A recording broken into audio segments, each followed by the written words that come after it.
La dernière fois, je vous avais expliqué le principe de base du télescope en vous prenant comme exemple la lunette astronomique. Mais les télescopes qui utilisent des lentilles ne sont pas les télescopes les plus courants. Les télescopes les plus courants étant ceux qui utilisent des miroirs. Alors qu'en est-il d'un télescope qui utilise des miroirs? Déjà, il faut bien comprendre qu'il n'y aura pas de changement à proprement parler des propriétés de l'instrument. On va encore une fois retrouver une distance focale, on va retrouver le diamètre de la pupille d'entrée et toutes les propriétés qui vont en découler. Si vous connaissez bien les caractéristiques de votre instrument, vous pouvez tout à fait calculer toutes les propriétés qu'on a calculées dans la précédente vidéo sans vous soucier du fonctionnement à proprement parler.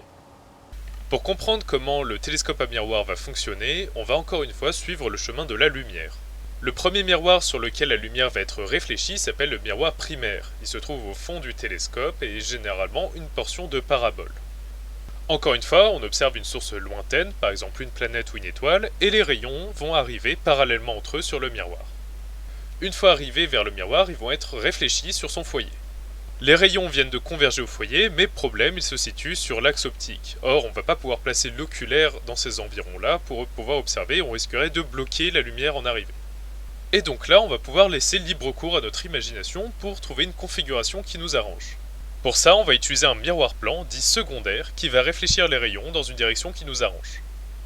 Et voilà, je vous ai représenté ici les deux configurations les plus classiques, en haut la configuration des télescopes de Newton et en bas la configuration des télescopes de Schmidt. L'un des avantages des télescopes de Schmidt est qu'ils sont beaucoup plus compacts, même pour des très grandes distances focales. Quoi qu'il en soit, il faut juste placer la lentille de l'oculaire de la même façon dans laquelle on a placé l'oculaire pour les lunettes. Il faut impérativement que le foyer objet de l'oculaire coïncide avec le foyer image du miroir. Il faut juste penser qu'on a déplacé le foyer du miroir parce qu'on a utilisé un miroir plan. Mais du coup, vous allez sûrement me demander pourquoi on utilise des télescopes avec des miroirs plutôt que des lunettes astronomiques. Eh bien, la première raison est économique. Ça coûte beaucoup plus cher de faire une grande lentille de qualité plutôt qu'un grand miroir de qualité. La deuxième raison est purement physique. Dans la lunette astronomique, les rayons lumineux vont traverser un nouveau milieu qui est le verre de la lentille. Qui dit changement de milieu dit réfraction, et la réfraction dépend de la longueur d'onde observée. Il va se produire ce qu'on appelle une aberration chromatique. Les couleurs ne vont pas arriver exactement au même endroit lorsque vous allez regarder à travers votre lunette. Le couplage entre la lentille de l'objectif et la lentille de l'oculaire va d'autant plus accentuer ces aberrations-là. Dans le cas du télescope à miroir, les seules aberrations chromatiques vont être produites à l'échelle de l'oculaire. Un autre type d'aberration qui est très marqué sur les lunettes sont les aberrations géométriques.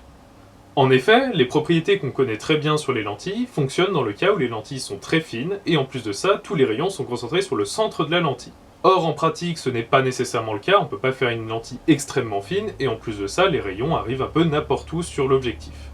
Et donc ce qui va se passer, c'est que les rayons ne vont pas exactement converger en un point, ça va être légèrement étalé. On va aussi avoir d'autres aberrations géométriques qui vont être dues à la diffraction, mais je ne vais pas rentrer dans les détails. Une solution pour limiter les aberrations sur les lunettes, c'est d'utiliser non pas une lentille pour l'objectif, mais plusieurs. Par exemple, on a des quadruplets apochromatiques. Mais le problème, c'est que multiplier les lentilles multiplie également le coût. Un tout dernier problème est un problème purement structurel. Le fait d'avoir une lentille très grande fait qu'elle pourrait se casser sous son propre poids. Avec des miroirs, le problème de structure pose un peu moins de questions, et de toute façon, ça fonctionne très bien si on segmente le miroir, donc avoir plein de petits miroirs à la place d'un géant. Sur ce, je vous remercie de m'avoir suivi jusqu'au bout, j'espère que vous savez d'autant plus maintenant sur les télescopes, et je vous dis à une prochaine fois.